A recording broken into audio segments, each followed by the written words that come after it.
আলাইকুম ভিউয়ার্স, সবাইকে শুভ সকাল। আশা করি সকলে ভালো আছেন। আমরা আলহামদুলিল্লাহ ভালো আছি। এই যে আপনাদের সাথে আজকে শেয়ার করতে চলে আসলাম। আমরা যে ফুলকপি শাক কুচিয়ে রাখছিলাম, এই যে সেই শাক কুচানো, ওইটা ডিশে রেখে দেওয়ার কারণে বরফ হয়ে গেছে, কিন্তু শাকটার স্বাদে কোনো পরিবর্তন হয়নি, একদম টাটকাই আছে। এই শাকটা দিয়ে আজকে আমরা খুদের ভাত রান্না করব। তার জন্য প্রথমে ঝাল, পেঁয়াজ, রসুন দিয়ে চালটাকে খুব ভালোভাবে ভেজে নিলাম তেলের মধ্যে, খুব ভালোভাবে কষিয়ে নিলাম। কষানোটাও হয়ে গেছে। এবার এর মধ্যে অ্যাড করে দেব শাকগুলা, কুচিয়ে রাখা শাকগুলা। কে কে আগে ফুলকপির শাক দিয়ে এরকম খুদের ভাত রান্না খেয়েছেন আমাদেরকে জানাবেন, আর কারা আজকে প্রথমবার দেখতেছেন তারাও জানাবেন। শাক দিয়ে এবার খুব ভালোভাবে কষিয়ে নেব।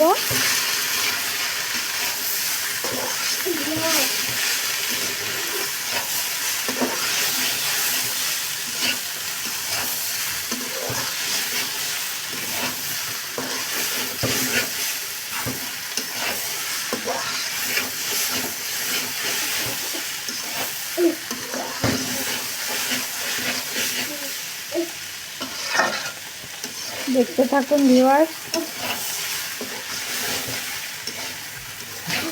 একটু সময় নিয়ে কষালে রান্নার মজাটা বেড়ে যায়।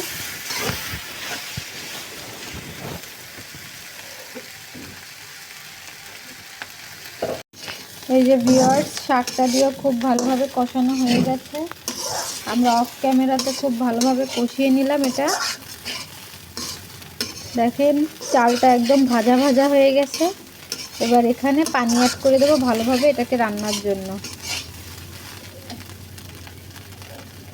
পরিমাণ মতো পানি দিতে হবে। আর আমরা কষানোর সময় হলুদ লবণ অ্যাড করে দিয়েছিলাম।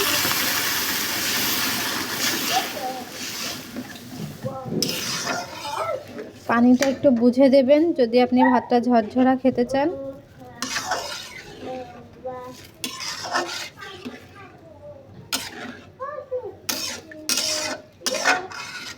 এবার এটাকে ঢাকা দিয়ে রেখে দেব ভালোভাবে রান্না হওয়া পর্যন্ত।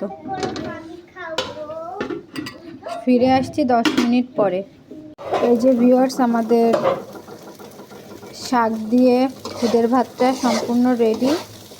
এটা হচ্ছে ফুলকপির শাক, আমরা আগেও বলেছি আবার বলছি। এই দেখেন রান্নার পরে লুকটা কতটা সুন্দর আসছে দেখতে, খেতেও মাশাআল্লাহ খুব মজা। আপনারা ট্রাই করে দেখতে পারেন। আর আপনাদের কাছে কেমন লাগলো আমাদেরকে জানাবেন। সবাই ভালো থাকবেন। আজকে এ পর্যন্ত। আল্লাহ হাফেজ।